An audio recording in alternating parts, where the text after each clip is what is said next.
কি হতে যাচ্ছে 26শে সেপ্টেম্বর।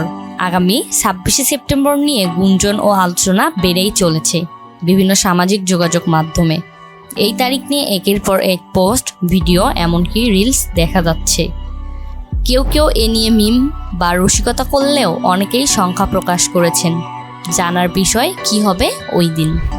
ফেসবুকে 26শে সেপ্টেম্বর লিখে সার্চ দিলেই দেখবেন তারিখটি কিভাবে ট্রেন্ড হয়ে আছে।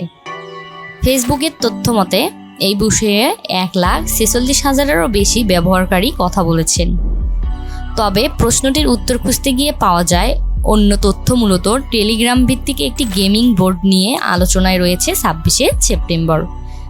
গেমিং বোর্ডটির নাম হামস্টার কমব্যাট, যেখানে বিভিন্ন টাস্ক পূরণ ও ট্যাপ করে কারেন্সি বা কয়েন অর্জন করা যায়।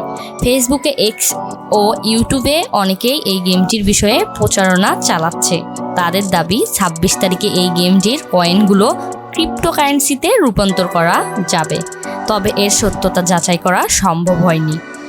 আবারও অনেকে বলেছেন টেলিগ্রামের এমন অ্যাপ অনেক আছে, মাঝে মধ্যেই তারা তাদের গেম ক্রিপ্টোকারেন্সিতে রূপান্তরের সুযোগ দিয়ে থাকে। তবে টিকটকের কারণে হামস্টার কমব্যাট বেশি পরিচিত পেয়েছে। অন্যদিকে এসব নিয়ে এক পক্ষ বলছে এটি পুরোপুরি গুজব। অনেকেই এই ধরনের গেমস নিয়ে সন্দেহ প্রকাশ করেছেন।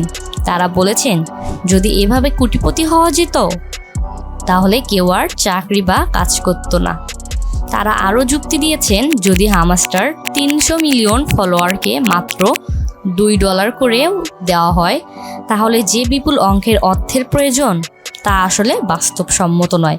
হামস্টার কমব্যাটের মালিক আর কেউ নন, ক্রিপ্টোকিউট নামে পরিচিত একটি বিখ্যাত ব্লকচেইন গেমিং কোম্পানি। একটি উৎসাহী গেমার এবং ব্লকচেইন উৎসাহীদের একটি দল দ্বারা প্রতিষ্ঠিত। ক্রিপ্টোকিউট ব্লকচেইন প্রযুক্তি ব্যবহারের মাধ্যমে গেমিং শিল্পে বিপ্লব ঘটানোর অগ্রভাগ রয়েছে। হামস্টার চালু হয় 31শে অক্টোবর 2021 সাল। এই গেমের গেমাররা নানা রকম আশা ও জল্পনা তৈরি করলেও সামাজিক যোগাযোগ মাধ্যমে আলোচনার বিষয়টি আতঙ্ক, কখনো বা কৌতূহল সৃষ্টি করেছে। তবে এত গুঞ্জনের মধ্যেও এটা নিশ্চিত যে 26শে সেপ্টেম্বর নিয়ে আতঙ্কিত হওয়ার মতো কোনো কিছু সুনির্দিষ্ট কোনো কারণ নেই। তাই এসব সামাজিক যোগাযোগের কারণে ফাঁদ ও প্রতারণা থেকে সচেতন থাকুন এবং অন্যকে সতর্ক করুন। সেই সাথে অবশ্যই আমাদের চ্যানেলটাকে সাবস্ক্রাইব করে পাশে থাকুন। ধন্যবাদ।